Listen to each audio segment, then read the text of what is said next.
Assalamualaikum warahmatullahi wabarakatuh.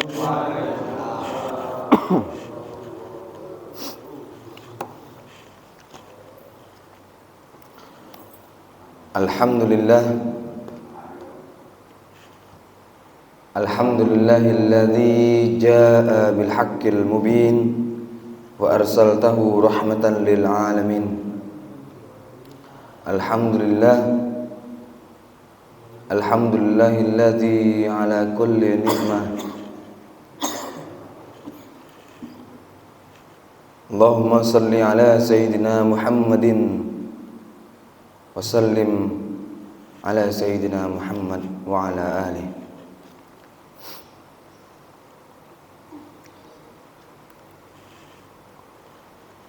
Qala Allah Ta'ala fi kitabihil karim, a'udzu billahi minasy syaithanir rajim.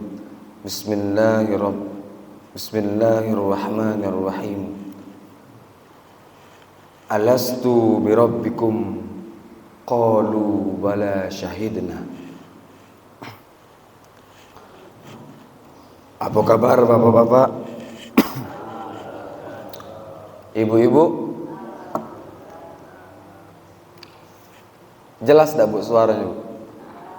Jelas ya? Kalau tak jelas kami marah ke situ.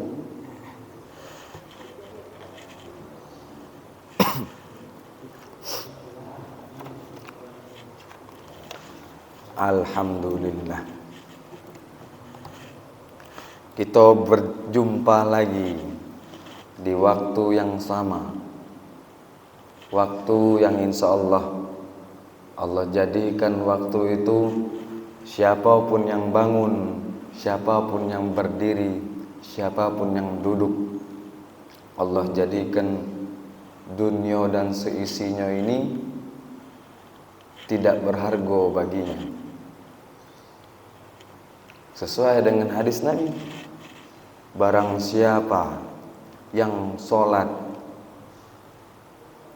2 rakaat di waktu fajar, maka dunia dan seisinya itu lebih baik daripada sholatnya. Sholat dia 2 rakaat itu lebih baik daripada dunia dan seisinya.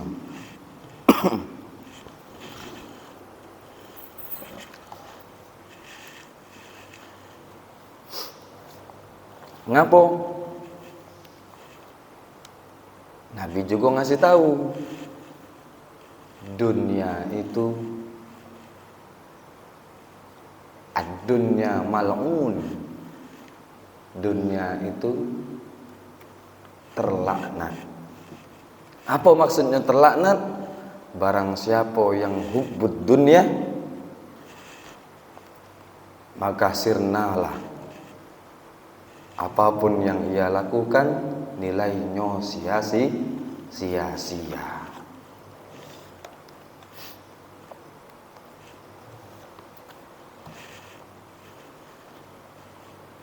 Nah, zikir tadi, salah satu rahasia zikir meruntuh lantahkan hati kita daripada cinta tentang dunia. Dunia itu tidak boleh dicintai, Bu, tapi tidak boleh juga ditinggalkan. Barang siapa yang mencintai itu seolah-olah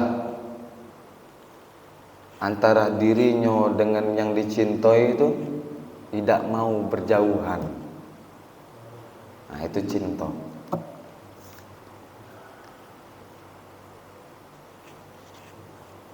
Nah, zikir tadi itu salah satu daripada meluluh lantahkan hati kita dari gemerlapnya cinta dunia. Sebelum bahas soal cinta, ada baiknya kita kenalan dulu. Kenalan dengan siapa? kenalan kepada yang pengen kita cintai, harus kenal dulu. Minimal kenal namo. Minimal kenal namo. Mustahil muncul cinta kalau tidak tahu namo. Benar tak, Bu? Bu? Oh, Bu? Hilang-hilang suara ibu nih, Pak. Mustahil bakal muncul benih-benih cinta kalau tidak kenal namo. Tapi sebelum muncul cinta harus kenalan dulu. Cinta puncaknya, perkenalan namo itu langkah kedua. Salah. Cinta itu tingkat ketiga, perkenalan dengan namo itu tingkat kedua. Yang pertama sekali yang harus kita lakukan, minimal kenal sifatnya apa, mukanya cak mano, ya kan, Pak?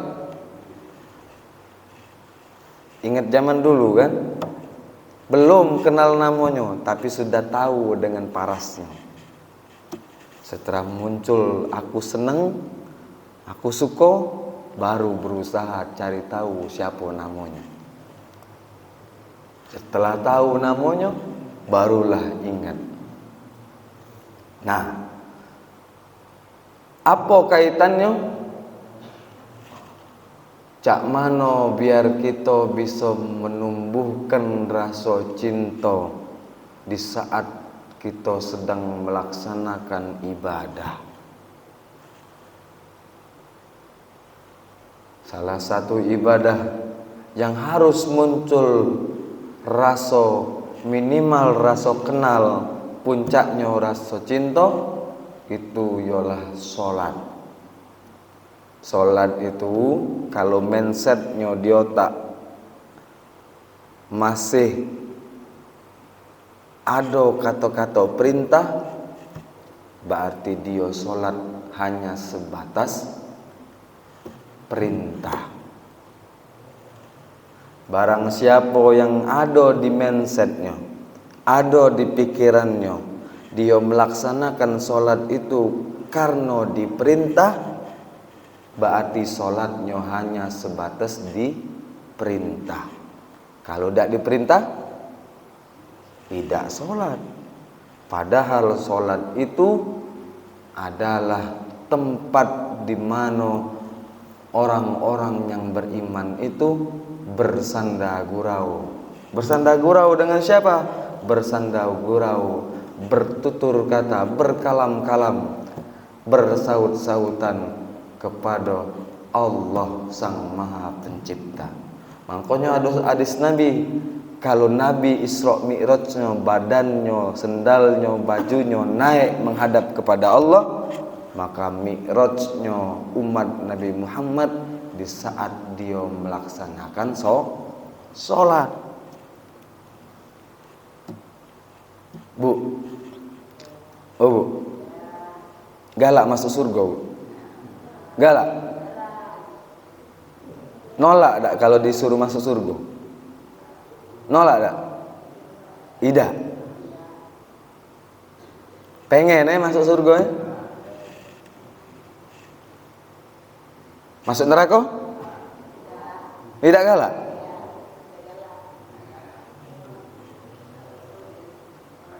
Galak masuk surga, masuk neraka tak galak. Nah, orang-orang yang di surga itu, yang senang dengan kehidupan di surga, itu surganya di level taman-taman surga.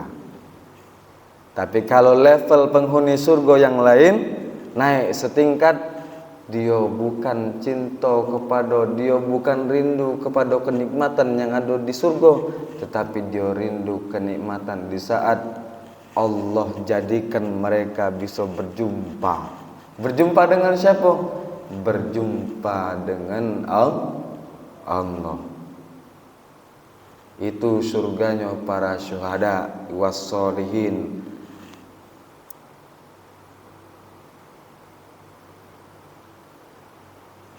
Jadi surga itu ada level-levelnya.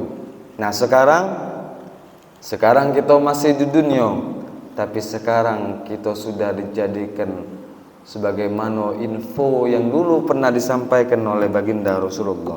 Barang siapa yang hadir di majelis-majelis, baik majelis zikir maupun majelis ilmu, maka lihatlah majelis itu bagaikan taman-taman surga. Nah sekarang kita masih di dunia, sudah tercicip dengan taman-taman surga. Tahu Bu maksudnya taman-taman surga? Ya Pak, tahu dah hikmah daripada kalimat taman-taman surga? Di surga itu tempatnya di mana wong ndak pernah terpikir lagi kalau dia lagi banyak masalah. Ada dak di surga wong mikirkan masalah? Ya Pak? Hah? Di surga masih mikirkan masalah dunia ada dak? Ndak kate. Ngapo? Segala nikmat yang ada di dalam surga itu melupakan segala kesusah payahan dan kenikmatan yang ada di dunia. Ndak ada sedetik pun para penghuni surga itu ingat dengan urusan dunia. Nah, sedih dengan urusan dunia tidak pernah, karena sudah Allah jadikan di surga itu Bu, belum ngangkat tangan pengen apa langsung ada, belumlah terbesit mulut pengen ngomong minta, tapi sudah dalam hati Allah jadikan langsung dikabulkan. Nah, sekarang kita sedang berada di taman-taman surga. Apa cirinya? Sekarang Allah sedang melupakan kita dengan urusan dunia. Itulah cerminan orang yang sedang duduk di taman-taman surga. Jadi beruntunglah barang siapa bangun duluan, sebelum tadi kumpul sholat duluan, entah sholat di rumah atau entah sholat di sini, beruntunglah. Ngapa? Sholatnya itu lebih nilainya daripada dunia dan seisinya. Nah, balik ke sholat tadi. Sekarang kita berada di level yang mana? Apakah kita di level sholat karena perintah? Apakah kita berada di level sholat bukan karena diperintah, tapi memang sadar bahwa kita wajib menghambakan diri kepada Allah? Atau sholat kita berada pada level rindu ingin berkomunikasi kepada Allah? Tinggal dipilih, direnungkan. Kalau memang kita sekarang masih berada di level sholat karena diperintah, renungkan sampai kapan kita sholatnya diperintah. Kalau dulu, pelajaran dulu, zaman-zaman guru ngaji dulu, sholat lah nak, kalau tidak sholat kaget masuk neraka, kalau tidak sholat kaget berdosa, kena gebuk malaikat. Dulu itu pelajaran zaman dulu, pelajaran waktu di mana kita sedang menanamkan rasa percaya, nikmat iman. Tekniknya harusnya itu. Nah sekarang kita sudah lulus dari SD, SMP bahkan lulus, SMA sudah dilalui. bahkan sarjana pun telah lewat. Artiannya kita juga harus naik tingkat saat melaksanakan sholat. Tidak dengan sholat baik, harus dengan ibadah yang lain pun harus naik level. Galak Pak, naik level Pak. Galak naik tingkat Pak. Menjadi ibadah yang mana ibadah itu dilakukan bukan karena perintah, tapi ibadah itu dilakukan memang sejatinya hamba wajib menghambakan diri kepada yang menciptakan. Kalau sudah naik levelnya sholatnya karena memang harus kita menghambakan diri kepada Allah, maka tujuan daripada sholat hilanglah. Tujuan pengen dapat pahala, pengen masuk surganya lewat Bu. Ngapo? Karena dia ibadahnya semata-mata pengen menghambakan diri kepada Allah. Karena nikmat yang paling nikmat bukan masuk surga, tapi bertemu atau bahkan bersendah gurau minimal dengan nikmat yang sekarang Allah lengkapi di badan. Sebelum jauh, kenalan dulu dengan nama-namanya, dengan sifat-sifatnya, dengan penjelasannya. Di dalam kitab karangan Kyai Haji Muhammad Zain Syukri, judulnya, nama kitabnya Pendekatan Diri kepada Allah.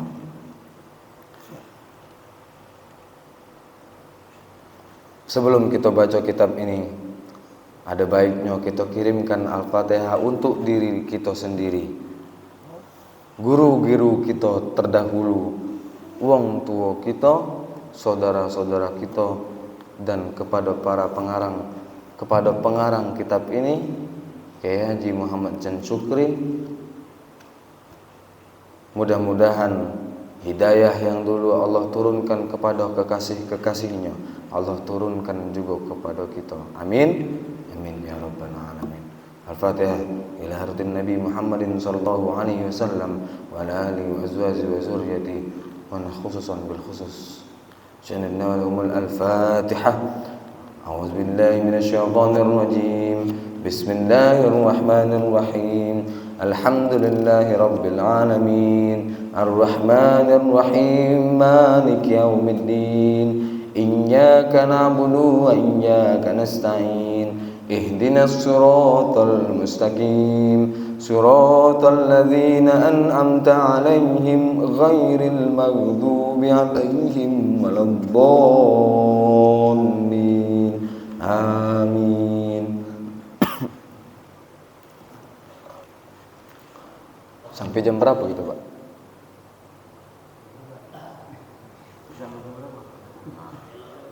Hah?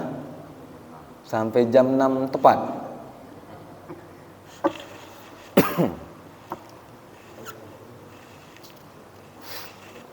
Nah, tadi pembukaan Bu, ini baru baca kitab. Ngapo harus dengan kitab? Biar ngomongnya tidak nganar-nganar, terpimpin. Ya, galak buka kitab. Karena belajar itu salah satu syaratnya harus ada buku, harus ada pena, harus ada guru.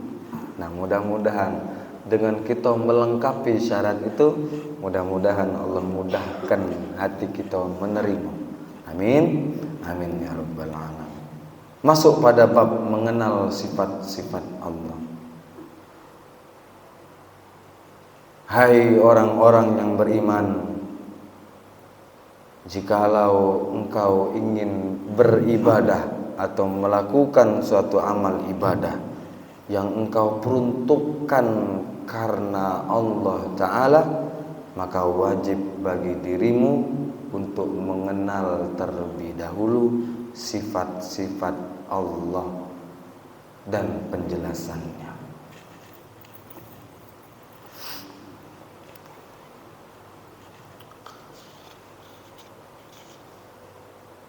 Untuk mengetahui sifat-sifat Allah, kita perlu menyediakan diri selaku orang yang mendengar berita-berita dari Al-Quran, hadis dan perkataan para ulama ahli dalam ibadah, ahli dalam bidang keimanan yang mengabarkan sifat-sifat Allah Ta'ala. Sekurang-kurangnya dikenal sebanyak 20 sifat yang wajib bagi hak Allah. Sifat-sifat yang wajib ada bagi Allah. Bu, ingat tak dulu pelajaran lama? Sifat 20. Pernah tak belajar sifat 20? Bapak-bapak? Pernah? Yang dulu pernah dinyanyi-nyanyikan. Wujud kidam baqa mukhallafatul lil hawadisi qiyamuhu binafsi wahdaniyat qudrat iradat ilmun hayat sama basar kalam qadiran muridan aliman hayyan sami'an basiran mutakalliman. Ada sedikit-sedikit ingatan pelajaran zaman dulu kan? Itu namanya pelajaran tentang sifat 20. Sifat 20. Allah tuh banyak sifatnya, tapi yang wajib dikenal 20. Minimal dasar pengen kenal kepada Allah harus paham sifatnya yang 20 dulu. Nah, kalau dulu dinyanyi-nyanyikan sifat 20, kalau sekarang mungkin sudah asing. Karena sudah banyak meninggalkan pelajaran zaman dulu. Bukan meninggalkan pelajaran zaman dulu, tapi takut. Takut apa? Sifat 20 zaman sekarang itu sudah mulai Allah buka kembali. Mulai Allah tenarkan kembali pelajaran ini. Ngapo? Karena tiada lain alat atau senjata orang mukmin di saat menghadapi akhir-akhir zaman, detik-detik akhir zaman, tiada lain hanya dengan iman kepada Allah. Cuman dengan iman. Kemarin kita sudah dipertemukan dengan siapa? Dengan Bi'rona. Ya Bu, ketemu tak kemarin dengan Bi'rona? Kemarin 2 tahun yang lalu Corona. Ketemu kan? Ketemu kan? Nyampe tak di sini coronanya? Nyampe kan? Begitu dicari tahu, ternyata virus corona itu luar biasa. Ketemu yang mudah sakit, langsung kontak. Hari pagi ini ketemu, kaget sore diazankan. Ya kan? Semalam baru habis main gap, ternyata pagi ini masuk rumah sakit, lah dibungkus. Ya kan? Bi'rona kemarin. Nah, begitu dahsyatnya kecamuk virus corona itu, banyak wong yang goyang. Muka pintu rumah takut. Nak makan, stok di rumah lah habis. Nak keluar takut kena virus. Padahal lah pakai masker, tidur lagi bermasker. Teduk bermasker. Kita teduk kipas mati panas. Teduknya bermasker kemarin waktu corona. Begitu linglungnya, begitu takutnya kita akan datang kematian. Ya kan? Karena virus corona waktu itu dikenal. Siapa yang kena, alamat 14 hari. Kalau selamat, kalau tidak selamat, 7 hari.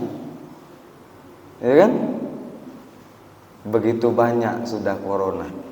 Nah sekarang sudah kita lalui.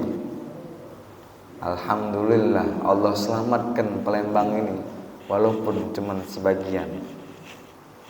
Mudah-mudahan yang duluan Allah masukkan pada golongan hamba-hambanya yang terpilih. Karena ngapa? Info dari Rasulullah, barang siapa yang meninggal karena penyakit yang sedang Allah turunkan, maka dia tergolong pada golongan hamba-hambanya yang meninggal dalam keadaan jihad fisabilillah.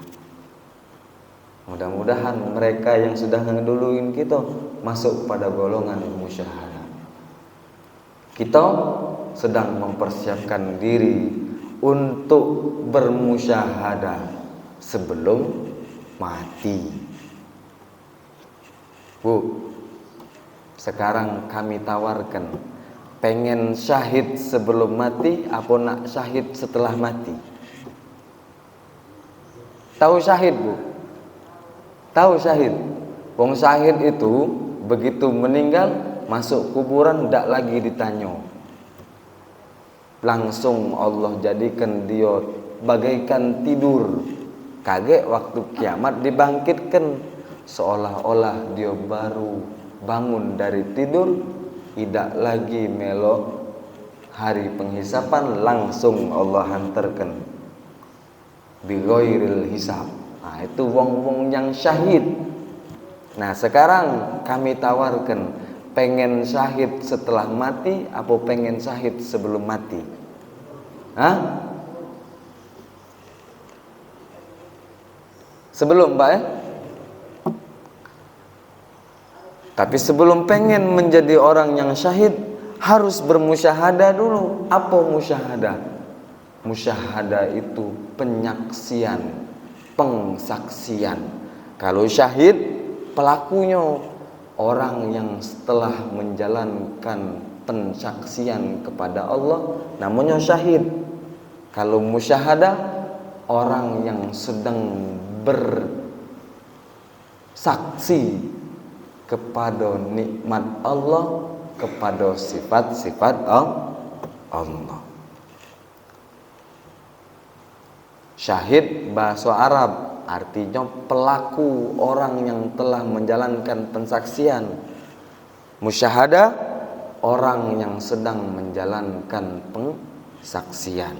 Nah ini kita sedang mempersiapkan diri kita bermusyahadah. Kenal wong yang nyaksikan, nyingok dak? Wong yang sedang jadi saksi.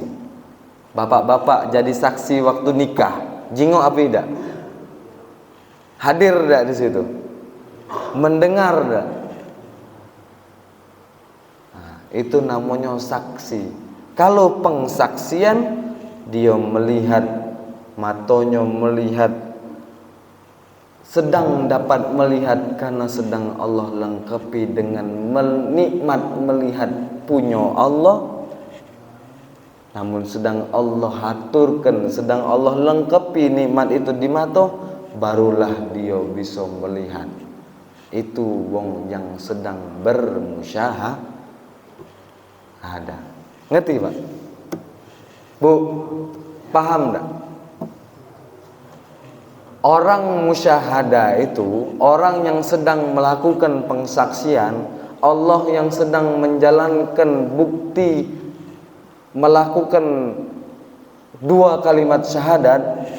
Dia terasa matanya bisa melihat, karena matanya sedang Allah lengkapi dengan nikmat melihat, barulah dia bisa melihat. Nikmat melihat punya Allah. Mata punya siapa? Nikmat Allah, nikmat melihat punya Allah. Mata punya siapa? Mata buatan siapa? Allah. Jadi tetap milik Allah. Kita? Hah?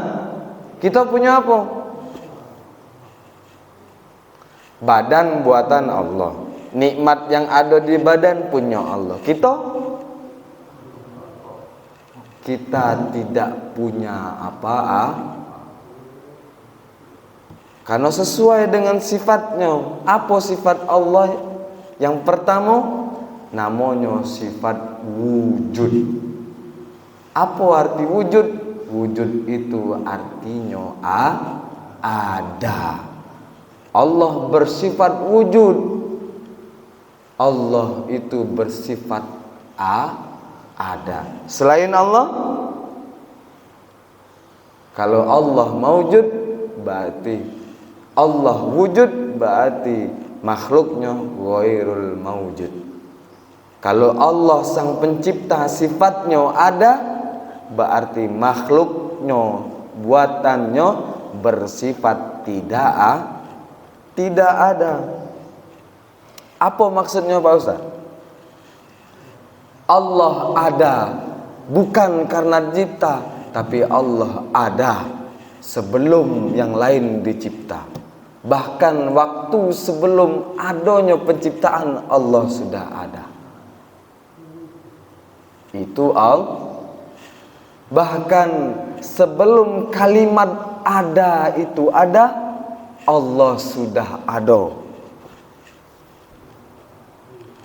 Kalimat ada. Sebelum itu ada, Allah sudah ada terlebih dahulu. Nah, makhluknya ghairul maujud. Makhluknya bersifat tidak ada. Siapa makhluk? Kita makhluk. Bumi makhluk bukan? Makhluk. Mahuwa makhluk, siapa itu makhluk? Makhluk itu ialah yang diciptakan oleh Allah, itu makhluk. Jadi sifat ada itu wajib bagi Allah, tidak wajib bagi Tapi sekarang kita menjadi ada. Kita ada karena sedang diadakan oleh Allah. Kita ada karena sudah Allah ciptakan menjadi ada. Itulah sifat maujud, sifat ada. Ya? Sifat ada, maujud. Ingat Ibu, sifat wujud. Sifat wujud. Wujud itu ada. Kalau Allah ada, selain daripada Allah tidak ada. Nah sekarang, apa penampilan sifat ada milik Allah yang Allah wujudkan di badan kita? Ciri pertamanya mata. Mata ini waktu Allah sudah lahirkan, Allah keluarkan kita dari perut ibu kita, ada tak mata Pak? Waktu budak bayi lahir itu ada tak biji matanya? Ada. Budak bayi baru lahir ada Bu biji matanya Bu? Bu? Ada. Tapi tunjukkan duit 100.000 dimiknya tak? Tidak tahu dia. Kita tayang-tayangkan mainan tangan, ada dia ngedip? Tidak. Ngapa? Karena baru biji matanya yang ada, tapi nikmat melihatnya belum Allah datangkan. Nah, itulah yang kejadian pada budak bayi. Iya Ustaz, itu karena budak bayi masih kecil. Jangankan budak bayi, sekarang kita dulu matanya sehat kan? Maaf, siapa yang sudah pakai kacamata? Nah, rasakan nikmat yang ada di mata. Kalau dulu matanya terang menderang, dulunya matanya terang menderang, sekarang sudah mulai berguyur. Allah kurangi nikmatnya, dibantu dengan alat, ya kan? Berarti mata bukanlah mata yang melihat, tapi mata yang sedang Allah lengkapi dengan nikmat melihat, barulah matanya masih bisa melihat.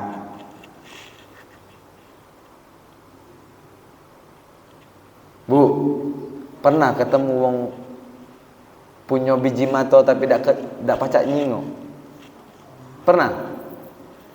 Pernah tak melihat orang yang ada mata tapi tidak dapat melihat? Pernah? Sering ya? Yang galak bawa tongkat tuh, tapi bukan berarti yang tongkat aja dak acak nyingok, bukan. Yang bawa tongkat, mereka saudara-saudara kita itu biji matanya ada, tapi nikmat melihatnya tidak Allah lengkapi. Bukan karena Allah itu tidak adil, bukan, tapi karena Allah itu maha mengetahui, makanya tidak dilengkapi. Tapi kejadian pada matanya itu menggambarkan bahwa mata ini pacak melihat karena sedang Allah lengkapi dengan nikmat melihatnya, barulah mata ini bisa melihat. Jadi ingat-ingat, kalau yang kemarin mata seger, duit jauh-jauh ke jingoan, sekarang lah mulai kabur. Nah, ingat-ingat, berarti nikmat matanya sudah Allah kurangi.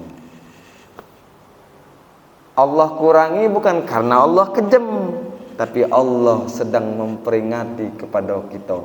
Masih tak ngakui bahwa kau tuh pacak nyingok dewe. Ibu, Allah tuh lagi ngasih tahu, lagi nginget ke kita. Masih tak kau nih ngerasa pacak nyingok dewe? Nah, sekarang Allah pelan-pelan tarik dikit-dikit nikmatnya. Mulai-mulai kabur, jarak 50 meter mulai dak kejingoan. Kadang-kadang nyingok lagi dak kejingoan, ya kan? Kadang sampai buka pintu, waalaikumsalam, siapa nah lah dak kejingoanian berarti, ya? Nah, itu nikmatnya sudah Allah kurangi, gunanya Allah pengen ngingetkan kita. Karena pada saksinya, karena pada sejatinya, harusnya kita segala nikmat yang ada di badan ini jangan diakui punya kita, atau bahkan jangan diakui sedang dipinjamkan oleh Allah. Jangan. Kalau namanya sedang dipinjamkan, berarti ada hak sementara. Ada hak sementara karena sedang dipinjamkan. Kagak apabila tiba masanya habis dibalikkan.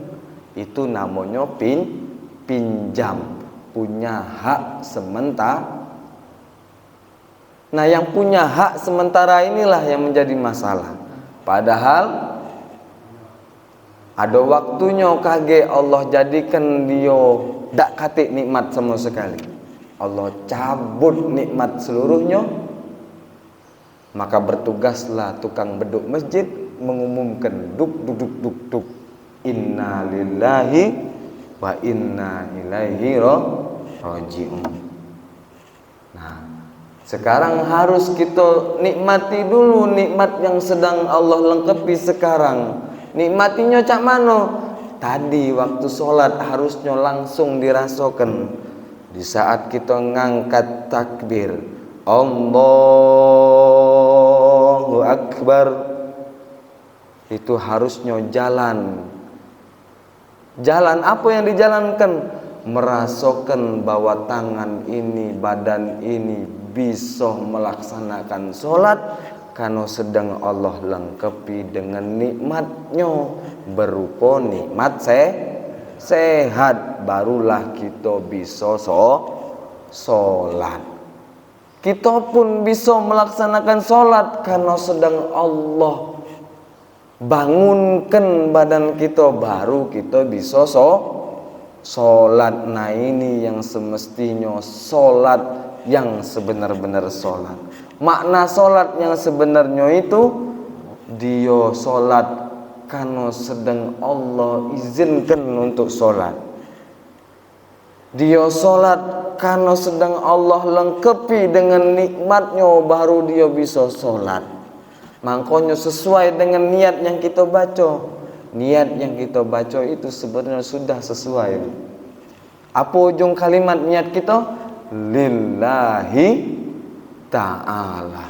Aku niat sholat subuh 2 rakaat jadi makmum atau jadi imam karena Allah di situ bukan semata-mata kalimat karena Allah, tapi emang benar-benar ngakui badan ini kalau tidak Allah sehatkan tidak bisa jadi sholatnya emang sejatinya benar-benar karena pertolongan dari Allah baru bisa Sekarang ibu kalau tidak dibangunkan subuh tadi ada tidak di sini? Ada tidak? Tidak kate. Nah, bangun tadi kalau dari subuh sampai maghrib tidak dibangunkan oleh Allah, cak mana jadinya? Nah, beduk, duk. Pengumuman kata pengurus masjid telah berpulang ke rahmatullah. Karena tidak bangun dari subuh sampai maghrib. Nah, sekarang kita sudah dibangunkan. Kita dibangunkan, diizinkan pula melaksanakan sholat. Itu semata-mata memang sejatinya karena ditolongi oleh Allah baru kita pacak sholat. Nah itu niatnya benar. Sudah sholat mintanya yang lain. Sudah sholat mengharapkan imbalan. Pantas tak? Bu, sholat itu kalau tidak Allah izinkan kita bangun dari tidur, tidak bisa setelah sholat. Sekarang sudah sholat, karena telah diizinkan Allah sholat. Pantas tak kita minta imbalan kepada Allah? Pantas tak? Imbalan, tak begawe kalau tak dibayar. Tak galak begawe kalau tak katik gaji. Nah sekarang tak galak sholat kalau tak katik pahala. Pantas tak? Hah? Pantas tak, Pak? Tidak pantas. Ngapo? Tidur pun lagi dibangunkan oleh Allah, apalagi sholat. Sholatnya pasti karena sedang Allah lengkapi dengan nikmat. Nikmat utama, nikmat sehat. Kalau tidak sehat, sudahlah, tidak bertemu dengan banyu. Tidak sehat, badan subuh tadi, tidak tersentuh di banyu. Ngapo? Dingin, gelegesan. Tahu gelegesan? Menggigil. Karena tidak sehat badan. Oh ya Allah, maafkanlah aku tidak sehat. Tidak sanggup aku ketemu dengan banyu. Kaget kalau sehat, insya Allah dikodok ujinya. Padahal lagi jam 6 lewat lupa. Ya kan? Nah, tidak pantas kalau kita beribadah minta mangkonyo dari dulu sampai sekarang niat itu tidak berubah. Pasti ujungnya karena Allah. Inilah penjelasan ngapo niat itu harus karena Allah. Kalau tidak karena Allah, maka niat itu, ibadah itu tidak akan sah nilainya. Niatnya harus dilengkapi dengan kalimat karena Allah. Kalau tidak kata kalimat itu, insya Allah ibadahnya menjadi sia-sia. Pasti sia-sia. Ngapo? Karena beribadah bukan niatnya karena Allah. Nah, dari dulu sampai sekarang niat itu tidak pernah berubah. Ada penjelasannya. Inilah penjelasan. Nah, mudah-mudahan dengan penjelasan yang sedikit rumit ini, mudah-mudahan Allah pahamkan kita. Amin. Amin ya rabbal alamin. Jadilah. Lanjut apa jadilah? Nah, ibu lagi gelisah sudah. Jadilah. Ya, jadilah. Dikit-dikit mudah-mudahan paham. Bu, ingat, ngapo niat itu dari dulu sampai sekarang tidak berubah? Nah, tadilah penjelasannya. Kalau kita sholat, rasakan kita sholat karena sedang Allah lengkapi dengan nikmatnya, barulah disosok. Bangun tidur karena sudah Allah bangunkan. Kalau tidak Allah bangunkan, niscaya kita bakal tidur sepanjangan. Ya, itulah makna dari kalimat karena Allah. Nah, jadilah dulu. Mudah-mudahan perkenalan sifat-sifat Allah pada hari ini, salah satunya sifat wujud, mudah-mudahan Allah jadikan iman kita semakin berkobar-kobar. Allah tambahkan lagi semangat dalam mempelajari ilmu tentang keimanan menjadi tambah semangat. Allah sehatkan badan kita, Allah mudahkan segala urusan kita. Allah jadikan kita yang hadir, mereka yang mendengar dari kejauhan, atau siapapun yang hidup di sekitar masjid ini, mudah-mudahan Allah mudahkan segala urusannya, Allah panjangkan umurnya dengan diberkahi. Amin ya rabbal alamin. Kita tutup dengan sama-sama minta berdoa kepada Allah.